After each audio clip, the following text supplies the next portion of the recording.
Welcome to Allies or Enemies. I'm Jess. And I am Sean, and we've got a whole bunch of reviews. We're going to do a bundle, a half gaggle of games.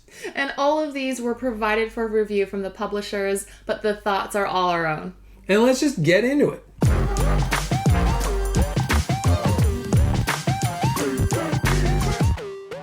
So we're going to talk about both the base game of Furnace and its expansion Interbellum, a word I'd never heard prior to the John Wick sequel and now is popping up at least two places.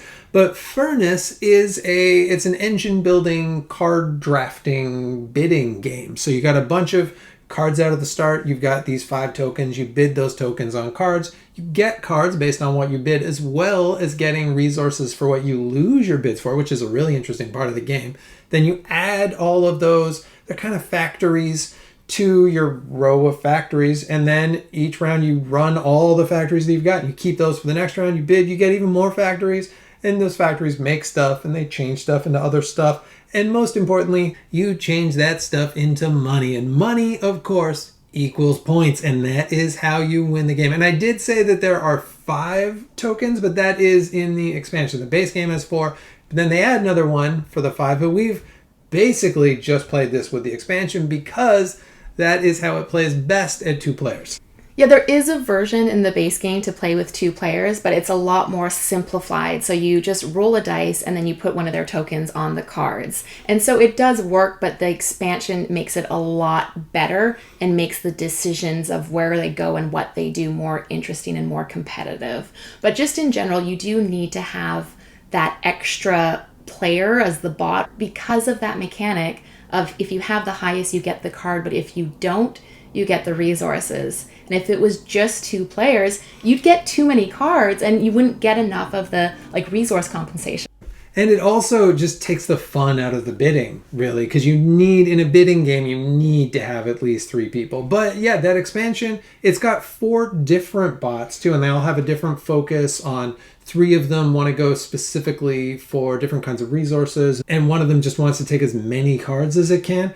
And they've been it's not so much that they're competitive with us playing, but they have been a pain in the butt for taking cards or even giving us cards we did not want to get so that we don't get those resources. And that's really what you need in this. Yeah, they're a pain in the butt in the way that you want them to be, like another real player would be. But in terms of the overall gameplay, I love it. I really like engine building games and ones where you're just trying to set up the best conversions with the cards that you have.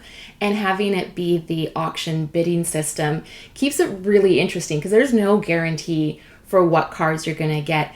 In particular with the expansion as well, because one of the tokens is you can pay the coal to set its value. So you might even have somebody that really wants your card. So they make that a 5 to beat your 4, which used to be a guarantee that you're going to get that card. Yeah, I really like that extra bit because when you just play with the base game, which we've only done once, I think, but when you just play with the base game, you know exactly what they've got and what they've got left. But yeah, it means that they've got a wild card and you don't know what it's going to be. And you don't know what it's going to be. And basically everyone saves that to last too. And then they can sneakily put that out somewhere. And that does make a huge difference in this. But just in general, the gameplay, it reminds me a lot of kind of It's a Wonderful World, but just a really cool resource conversion and bidding and tableau building game where you're building up a pretty satisfying engine. Yeah, and we have found lots of almost different ways to do it because we've had games where we've had a ton of cards, which you think would be a winning strategy because you get to activate all of these things, but you always need resources. So there is the mix of making sure you are getting enough resources that you can then convert. And it can be incredibly frustrating when you are dependent. You put a 1 out and you think there's no way I'm going to get this card, but instead you end up having it and you're like, no, my entire plan revolved around these resources. Yeah, because in the bidding market, you have to do it in order from left to right. So if you counted on getting those 2 coal on the first card, and then you're going to change those coal to be steel, then you're going to use that steel, and you don't get that coal, you're really out of luck for that round. And it's fun. It's part of the fun of this game. And I like the art style a lot. I know a complaint with this is originally, even though this isn't that big of a box, it did not need this big of a box. It kind of has a little bit of the splendor problem. But with the expansion, and we've got the playmat in here too, it fits really nicely. Like when you've got everything that you kind of want for like the full Furnace experience. And the art is lovely. They do like reuse some of the buildings and things, but there's still a nice variety that it all like looks good when you are building out your tableau. Yeah, and you say it's lovely, but it's lovely in like that it's depressingly gray, but it's depressingly gray how you want it to be. Like if this feels like a bit of that kind of brass Birmingham, like this is Industrial Revolution, smokiness, all the fancy tycoons you have look like awful people with their top hats and monocles and whatnot. So it's grabbing a certain type of thing, but it does that thing, I think, really well. Yeah, and speaking of the people, the other thing we haven't mentioned is everyone has a little bit of a different starting power, and that does make a difference. So sometimes you get an extra like token that you can put out, that's a value too, and little things like that just really adds to the replayability. But this is obviously not going to appeal to people who don't like the bidding mechanic, and it also does have quite a bit to kind of keep in your head at the same time. Like when you've got your tableau of thinking about, oh, I've got to grab these and then I've got to do this. And so you've got to be an organized person who's like, okay, I've done this card, I can move this card. And everyone, as well as doing all of that at the same time. This is, other than the bidding part, this is all simultaneous play, a lot like It's a Wonderful World.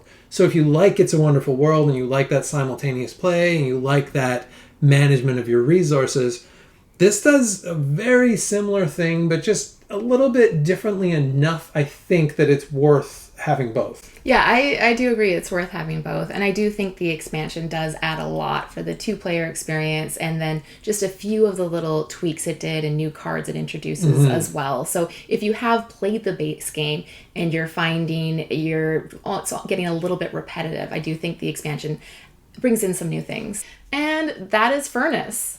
Kiri-Ai the Duel is a little 16-card game that fits in this little wallet, and you are dueling samurai. So it's a two-player only game, and you each have a samurai that starts on an end of a card, and you are playing cards. You only start with 5 cards in your hand and one special. The special you can only use once, and so at the same time you both play out 2 cards that will be your move and attacks for the round, and then you flip them over. So you do your first cards as you might move closer, or you might change stances and you might attack, and you're just hoping to attack your opponent twice. That's it.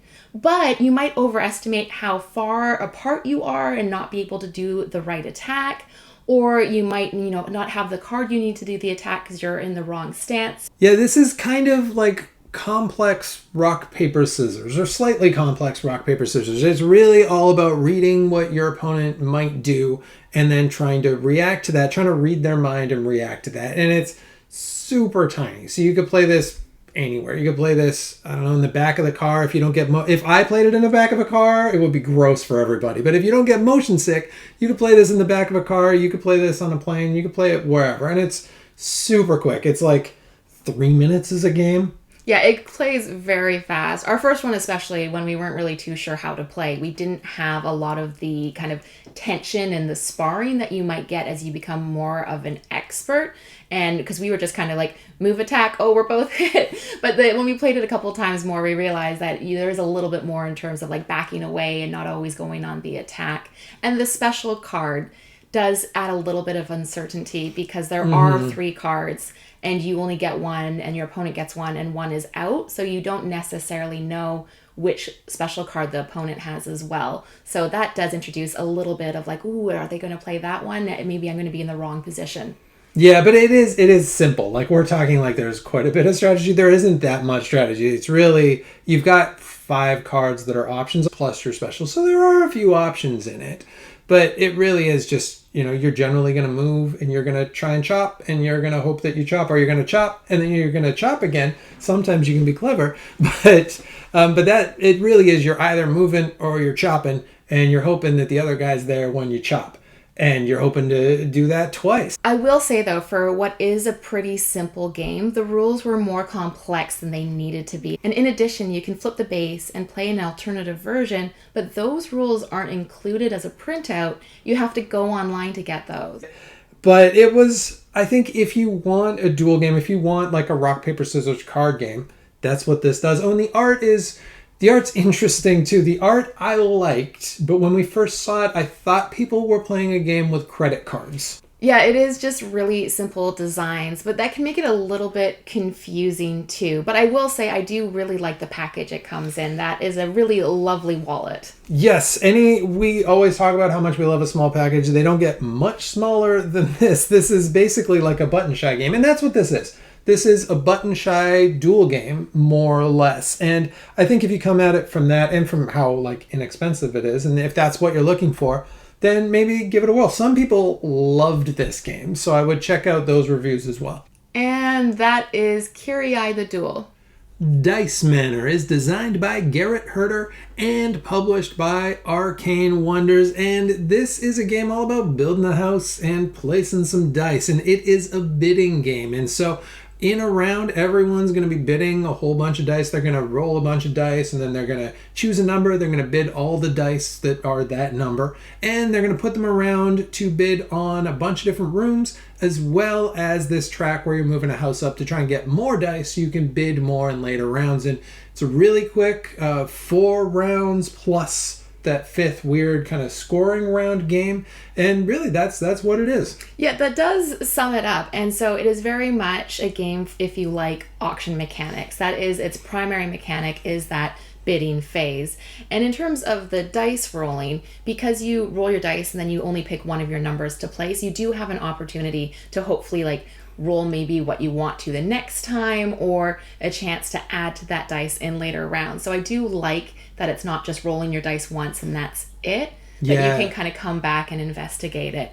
But if you don't like bidding games, this is the core aspect of it. But if you do like bidding games, it's also a tile placement game, because you're putting the rooms out, and how you put your rooms out is going to matter for scoring, because you want to try and have the number, the value of the dice that goes in those rooms connect up in a way so that hopefully you can like place 3 or 4 at a time later on. Yeah, it's a pretty clever system actually, how you play out the rooms, because you got to think of a few different things. You get points at the end of the game for whoever's got the largest mansion, but then also for who has the most of each color of room, and then also for having each of the different kinds of room. So when you are bidding on those different rooms, you're thinking about quite a few things, but then also the key is the number, because how that works, how you're doing your little tours of your mansion, is when you choose those numbers. So like we were saying, every time you roll, you pick one number,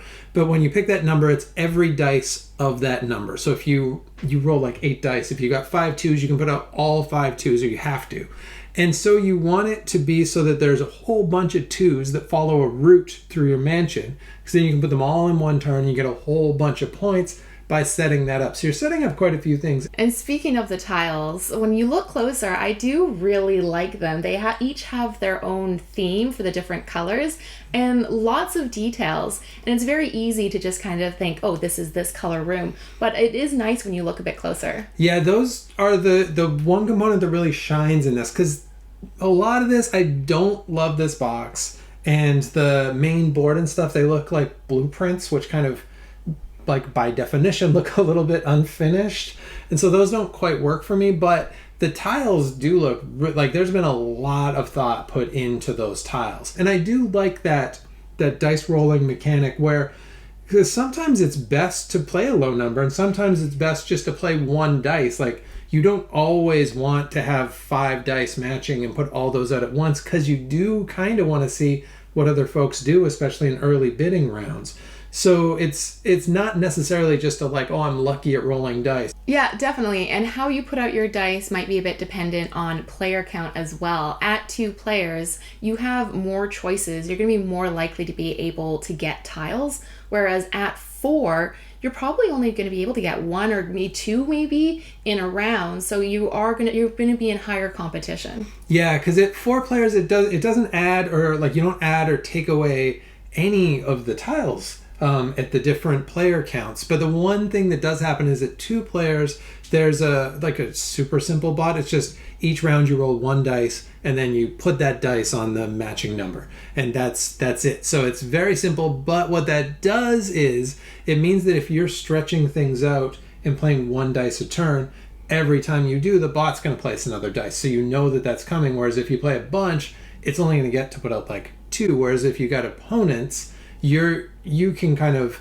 like, you want to watch what they're doing, or you want to get way ahead of them, and there's just a lot more head to head. So I would say that this is definitely going to shine at the higher player counts. Yeah, you definitely need the bot at 2, but I don't think I would get this if I was only playing at 2. Mm-hmm. Just the nature of it being a bidding game works so much better with like human players for 3 or 4. But it's kind of an interesting game. I was really surprised that it was this year. Like, I felt like this was kind of an update or a remake of an older game, because it has that feel. And that's not necessarily a knock, but I think the people who like it are gonna be folks who like kind of slightly older style Euro games. But it's got this feel that just feels like a little bit old school. Yeah, it does remind me a little bit of like of kind of an updated older game. And I think just how it looks too, with the blueprints and everything as well. And that's Dice Manor. 1902 Méliès is all about one of the earliest directors, Georges Méliès, making a trip to the moon. And it is a small box worker placement game. So you're putting your workers out to try and have the right scenery and get special effects to be able to play cards down, which are the different scenes from the movies, and you're stitching them together to eventually have a few different scenes by the end. And it's interesting because this feels a little bit like the tiny epic games in a way. Like, it's this bigger game in a small box. Like, I think that's at least what they're going for. And there's been a few companies who've done this, but it's weird because I hadn't heard of this at all. But there's a bunch of games in this series, and there's stuff like Amundsen versus Ska, and there's one that Llama Dice did that's about the Channel Tunnel that goes from here over to France. And so I was fascinated when I learned that there was this series of games. And yeah, it's a really simple worker placement game. But it does, I think, mostly does what it sets out to do. Yeah, I agree. And as part of the small game, too, is the probably affordability of the components. Mm-hmm. So the workers are just pawns, and the art is really just being able to use the stills from the movies. So it's really basic just in terms of everything that gets used. But you are doing more than you might expect. There is interaction with the different spots, because to be able to play a card, you have to have the right special effect and the right scene in place, and everybody is able to mess with that. Mm-hmm. So, you might move the token away from the scene that I need, so I'll have to move it back. And so there can be a little bit of frustration with that, but that interaction is important, or else it'd be too easy. Yeah, that is one of the downsides, though, is that it's like, I like it, I like the direction, but you can fall into these kind of broken loops, because like how that scene part works, like if you want to move it forward and I want to move it backwards, we can just do that back and forth, and that might be a bit of a limitation at the 2-player game. So there can be little bits like that, and it is a fairly simple game, because it is just, put down your pawn and pick up a card, or pick up a special effects card, or move the thing around for where it's going to be for the scene, or move the actors around. And the actors are, at first I thought they were a little silly looking, but they are kind of characters from the movie. If you've seen the movie, they do look just a little odd. Yeah, there are a few different art styles mushed together, but I think the biggest part for this game is if you like the theme. We were interested in the making of a trip to the moon, and this certainly does tie into it. It's this tiny box, and it was interesting enough that I'm interested to check out some of the other ones in the set as well, because I've heard good things about a couple of the other ones in this series, and I love a series. And that is 1902 Méliès.